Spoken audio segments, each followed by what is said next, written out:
preciosa y poderosa palabra de Dios. Estamos muy contentos de escuchar sus testimonios. Agradecemos a Dios por ahí. Abrilita también le daba gracias a Dios por su tío Donovan, por su tía Meldy, por sus bebés que están sanos y por la vida de sus abuelitos Raúl y Clarita. Bendecimos a todos nuestros amados hermanos. Agradecemos la vida del coronel Antonio Arguedas, que amablemente nos bendice y nos saluda. Dios le bendiga, coronel. Estamos orando por su proyecto de las anécdotas, ese libro que Dios le va a permitir escribir, guiado por el Espíritu Santo para edificar a muchos. Como ha sido su vida, una vida de inspiración y una vida de bendición a otros. Gracias por esas reflexiones que comparte. Bueno, vamos a entrar a la palabra de Dios. Y hoy por la mañana saludaba a mi amado hermano César Seminario. Estaré orando, César, por toda tu familia. Agradezco a Dios por la victoria que te da al mirar que Dios ha sanado a tu familia del COVID. Bendigo tu vida, hermano, y bendigo tu ministerio, muy hermoso ministerio, siempre nos edifica y nos bendice. Y a todos nuestros camaradas del seminario Brentwood, que Dios los bendiga. Hace un año que estábamos allá juntos en Costa Rica y gozándonos en el Señor, y en una situación bien diferente, y todos estamos predicando a través de los ministerios en línea. El de nosotros juntos es mejor, de los capitanes Itzel y Raúl Rodríguez. Amén. El día de hoy tengo un mensaje que habla acerca de la importancia de la santidad. ¿Por qué es importante la santidad para un cristiano? ¿Por qué es importante la santidad para alguien que ha recibido a Jesucristo como su Señor y su Salvador? ¿Qué significa esto de ser santos? Vamos a leer la Biblia en Hebreos, capítulo 12. Si usted me acompaña, por favor. Hebreos.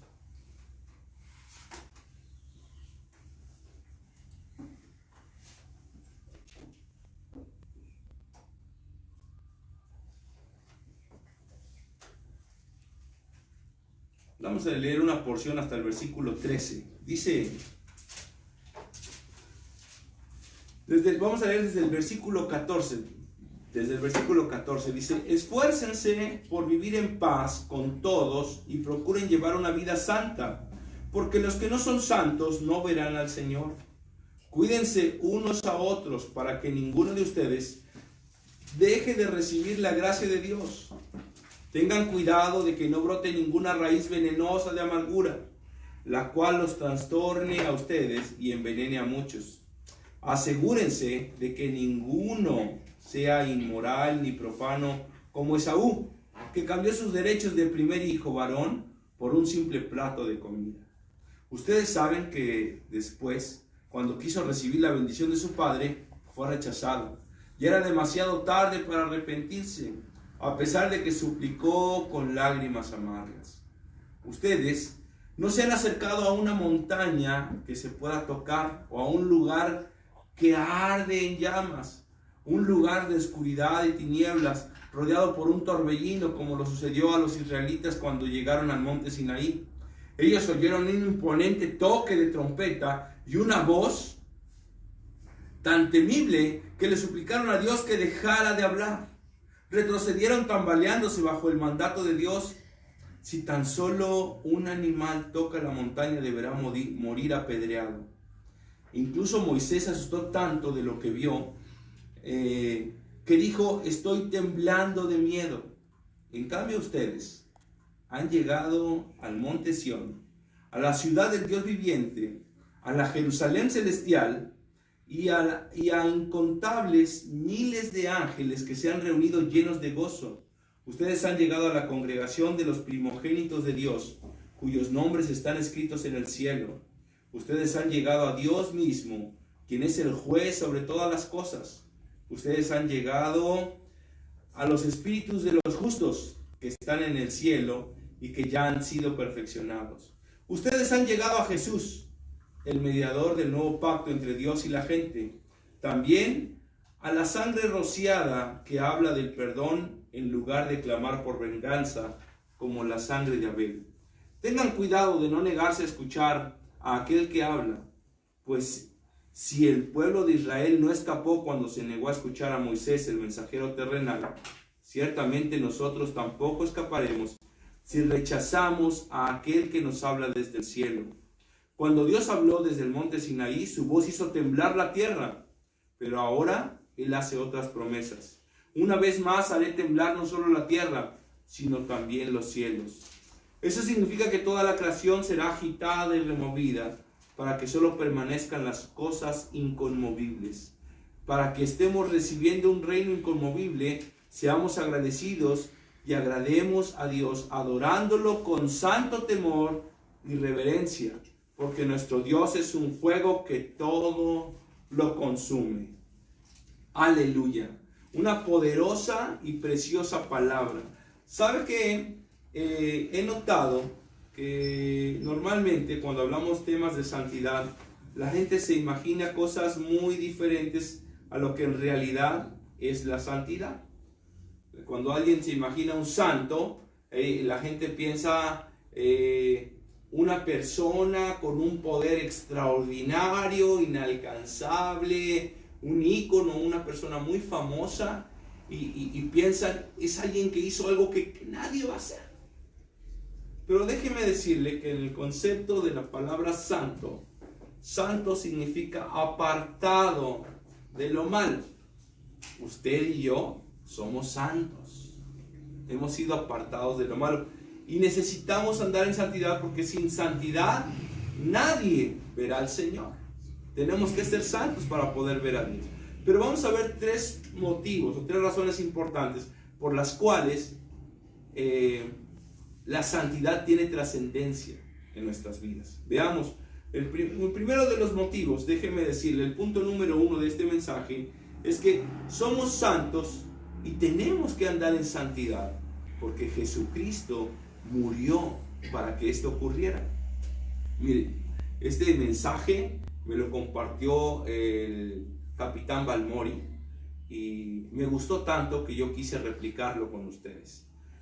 Dice Hebreos 13:12, la palabra de Dios dice aquí: de igual manera Jesús sufrió y murió fuera de las puertas de la ciudad para hacer santo a su pueblo mediante su propia sangre. Jesucristo sufrió y derramó su propia sangre sobre la cruel cruz para que tú y yo seamos santificados. Él no murió solamente para que podamos ser salvados de nuestro pecado, sino que murió para que podamos ser santificados. Gloria a Dios. Si rechazamos la santidad que Él nos ofrece, si repudiamos lo que Él hizo con su muerte bajo la cruz, estaríamos menospreciando el sacrificio de Jesucristo. La santidad es importante porque Cristo murió por ella.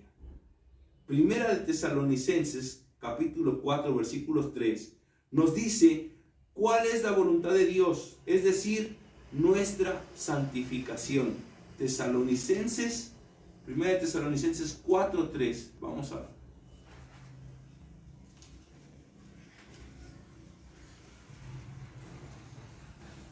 Aquí estoy.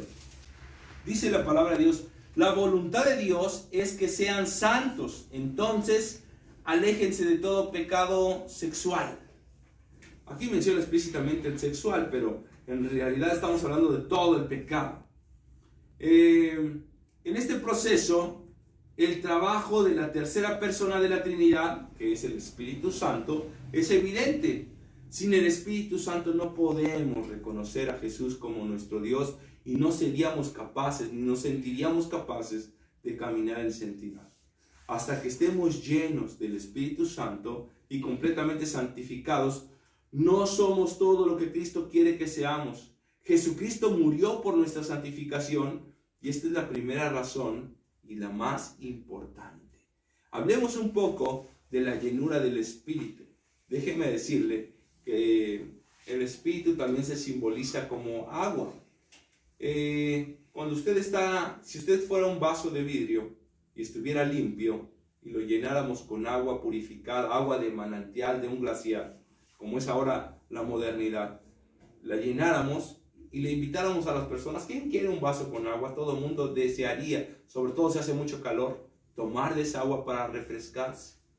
Pero ¿qué pasa si a ese vaso de agua, aunque traigamos el agua más pura de un iceberg que se derritió y se despegó allá en un polo, y que viene y que lo lo trajeron en un barco y después esa agua que estuvo ahí congelada por millones de años, la deshielan y la venden en una botellita, es agua de glaciar, ¿no? Purificada y extra pura, y te la venden, pero tú le colocas una gotita, solo una gotita de agua sucia, agua mugrosa de un charco.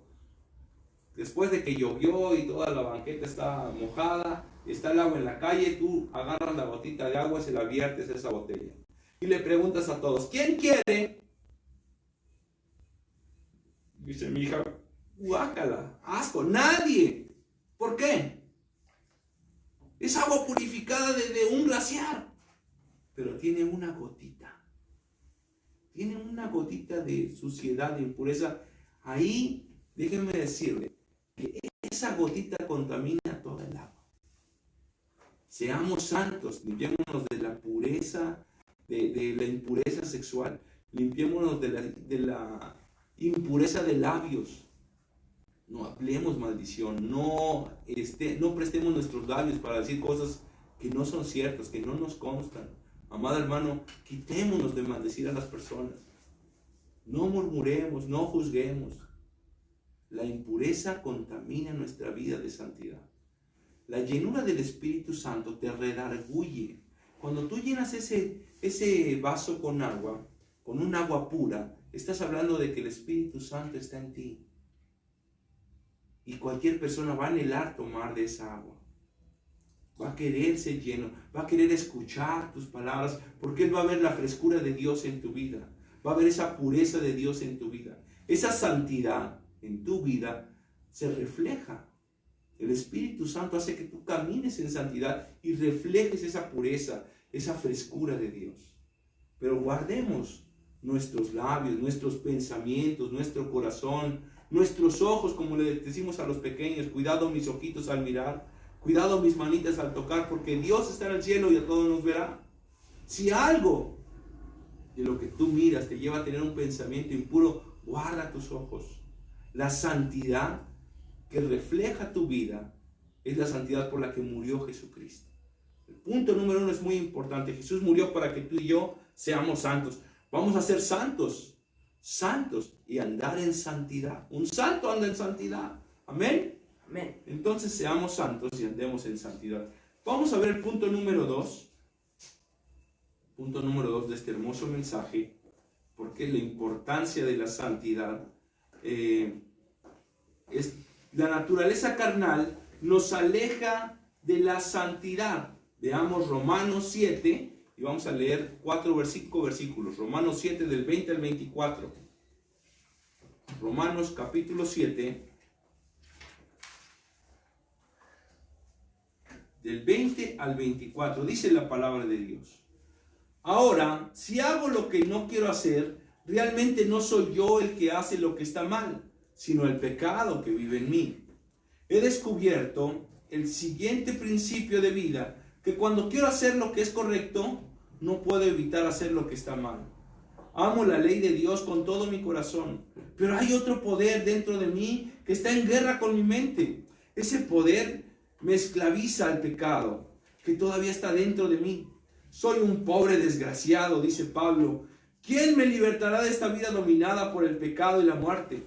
Gracias a Dios, la respuesta está en Jesucristo, nuestro Señor.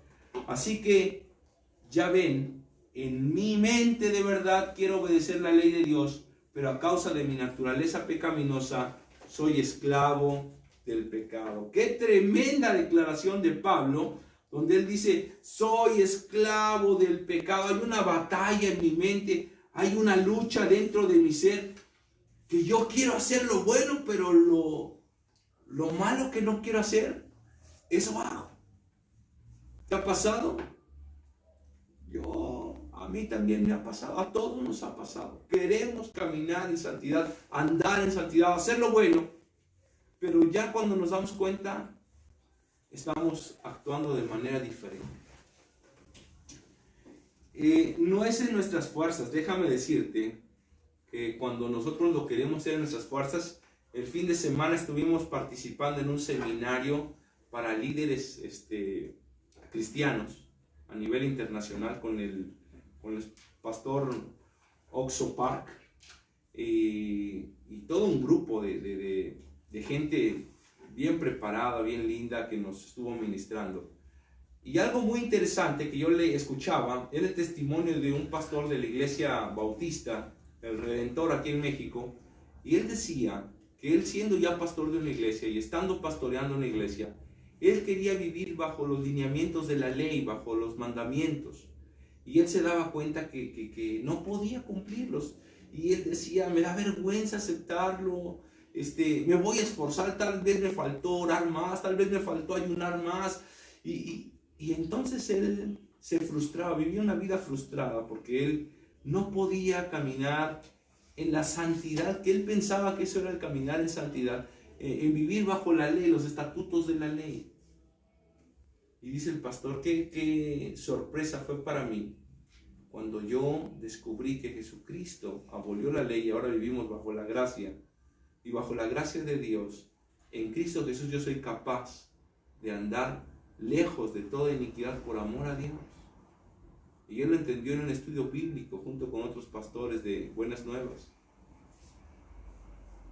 Hermano, nosotros vivimos bajo la gracia de Dios. Si queremos vivir bajo la ley, nosotros estaríamos pensando como Pablo, ¿verdad? Miserable de nosotros que queremos hacer lo bueno y lo malo que no queremos hacer, eso hacemos. Y no podemos, la ley está hecha para condenar, porque ningún ser humano puede cumplir la ley, por más que se esfuerce. El único santo y que ha sido capaz de cumplir la ley perfectamente, el único hombre en esta tierra ha sido Jesucristo. Y es por eso que Él abolió la ley de una vez y para siempre, y ahora vivimos bajo la gracia. Estamos estancados y nos sentimos así, batallando con nuestras propias fuerzas, pero gloria a Dios que en el capítulo 8 dice, me encanta esta porción, guárdela en su corazón, memorícela, el versículo 1, escuche bien, dice, por lo tanto ya no hay condenación para los que pertenecen a Cristo Jesús. En la versión antigua dice, ninguna condenación hay para los que están en Cristo Jesús. Nadie nos condena. Si tú estás en Cristo, ya no hay condenación sobre ti. Aún la ley, aún el pecado, todo eso ha sido abolido por Cristo y tú y yo vivimos bajo la gracia. Gloria a Dios. Gloria a Dios que en el segundo punto, para andar en santidad, es reconocer que en nuestra fuerza y en nuestra carne no podemos, pero que en la gracia de Jesús, en Cristo Jesús, Él venció el pecado, Él derrotó la iniquidad, Él abolió la ley para darnos a nosotros la oportunidad de vivir en santidad. Si nosotros queremos pelear contra el pecado en nuestras fuerzas, vamos a estar estancados como este pastor que compartía. Él, cuando descubrió la gracia, dijo, después de eso quiero decirle que en los últimos 4 años hemos tenido 5 nuevas misiones. La gracia de Dios se reflejaba en su vida, la frescura del Espíritu Santo se reflejaba en su vida, de tal modo que lo que antes él intentaba esconder, lo que antes él intentaba aparentar, lo estaba viviendo, lo estaba disfrutando. No que no se esforzara, pero ahora lo hacía en la gracia de Cristo Jesús. Gloria a Dios. Gloria a Dios, porque cuando vives en la gracia, la santidad de Dios se refleja en tu vida. Segundo punto es muy importante. En Cristo Jesús tú eres capaz de vivir justificado, sin ninguna condenación, para la gracia de Dios. Ven, esa es la segunda razón importante. Los santos tenemos el acceso directo a Dios gracias a Jesucristo. Tenemos esa bendición espiritual que es verdadera. La segunda razón por que la santidad es tan importante es porque nuestra naturaleza carnal va a ser quitada de nosotros, va a ser derrotada, va a ser sometida, va a morir nuestro viejo hombre. Si esto no ocurriera, estaríamos destinados al fracaso y a un estancamiento espiritual. Pero nosotros, como cristianos nuevas criaturas en Cristo Jesús, somos personas que vivimos en santidad. Que ya no vivo yo, más Cristo vive en mí.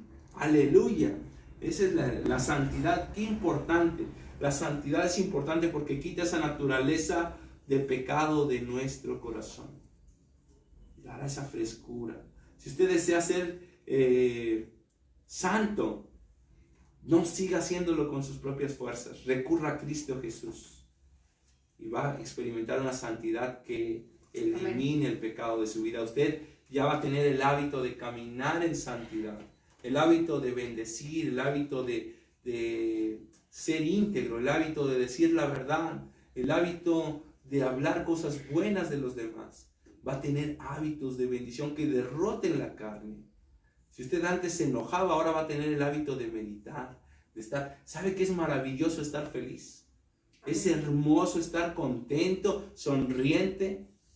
Por la mañana estábamos orando mientras nos cambiábamos para prepararnos para el culto. Escuchábamos a nuestros vecinos. Unos vecinos, no sabemos exactamente de dónde, pero se escuchaban gritos de una pelea. Y un hombre amenazaba a otro y le gritaba, ¡te voy a matar! Y se escuchaba que le gritaba con desesperación, con todas sus fuerzas. Y decía, no, lo voy a matar, no voy a permitir que te golpee. Y él gritaba y después ya salió otro tema de una deuda. Escuchamos un momento y empezamos a orar por ellos. Pensamos, qué difícil tener esos exabruptos, esos sentimientos de ira, de cólera, de frustración, tener que amenazar a otra persona, buscar la violencia, tratar de defender contra el abuso de otra persona, etcétera, etcétera, etcétera. Tantas cosas que hay en este mundo. Pero ¿sabe qué maravilloso es levantarse, disfrutar, ver a tus hijos sanos, que te den un beso, estar con tu esposa feliz, que te abrace, ser bendecido, vivir contento, reír hasta que te duele la panza? Gloria a Dios, porque el vivir en Cristo es vivir en paz, es vivir en gozo, es vivir diferente. Esa santidad te da frescura para vivir en gozo. Aleluya. Bueno, vamos a terminar en este corto mensaje, el vivir en santidad, el tercer punto para vivir en santidad, la importancia de vivir en santidad y ser santos. El tercer punto es porque la santidad es requerida para entrar en nuestra casa celestial. Ya lo leímos en Hebreos 12:14. Seguid la paz con todos y la santidad sin la cual nadie verá al Señor. Si usted desea hacer del cielo su casa, deberá ser santificado. Cuando uno acepta a nuestro Señor Jesucristo, el proceso de santidad inicia. El Espíritu Santo comienza a echar fuera todo lo que compromete y daña nuestra relación con el Señor. En el cielo, la santidad nos prepara para el cielo. Dice aquí, en el cielo nuestra relación con el Padre será perfecta, por lo tanto, santa y libre de pecado. Esta santidad nos prepara para el cielo. Ningún pecado puede ser permitido en el cielo, porque el cielo es un lugar santo, donde no se puede tolerar ningún pecado. Esto incluye la naturaleza del pecado en nuestros corazones. Si nosotros no somos librados de esta naturaleza, el trabajo de Dios no estará completo en nosotros. Si no permitimos a Dios, escuche bien esta parte, si no permitimos, Dios es un caballero, para darle aún la salvación. El Señor dice allí en Apocalipsis 3:20, he aquí que yo estoy a la puerta y llamo. Si alguno oyere mi voz y abriere, yo entraré y cenaré con él y él conmigo. Estaré con él y él conmigo. ¿Cómo es que Dios es tan caballero que nos permite escoger si nosotros queremos recibir la salvación? Pues también Dios es un caballero y Él nos permite escoger si nosotros queremos entregar esa iniquidad, esa maldad de nuestros corazones. Porque aún recibiendo a Cristo Jesús, la obra completa estará hecha no cuando somos nacidos de nuevo, sino cuando Jesucristo nos ha santificado por completo. Cuando ya no vivo yo, sino Cristo vive en mí. Es ahí cuando la obra está completa, porque sin santidad nadie verá al Señor. Hermano, si nosotros no somos librados de esta naturaleza, no podemos permitirle a Dios. Si no le permitimos a Dios que nos limpie completamente de todo pecado, estamos obrando en contra de su voluntad, pues Él vino para derrotar completamente toda la obra de maldad. Gracias a Dios que Él ya ha triunfado sobre el poder del pecado y que ha proporcionado la salvación plena a todos los que lo desean. Esas no son las campanas del cielo. Déjame decirte que si dices, estoy escuchando el mensaje de santidad y de repente escucho las campanas del cielo, es el Espíritu Santo que te está redarguyendo, hermano. Gloria a Dios. La santidad de la cual Dios quiere permitir que se ocurra en tu vida es un llamado que hoy Dios te está haciendo. Dios te está llamando a ser santo, a caminar en santidad, a consagrar tu ser entero, así como estos mensajeros del reino que se están consagrando hoy. Hoy Dios está llamando a ti para que también seas un mensajero del reino. Consagra tu vida a Cristo.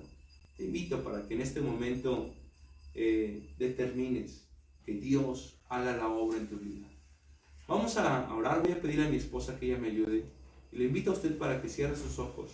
Que usted se ponga en las manos de Dios. Ore a Dios, clame con todo su corazón y deje que el Señor haga la obra.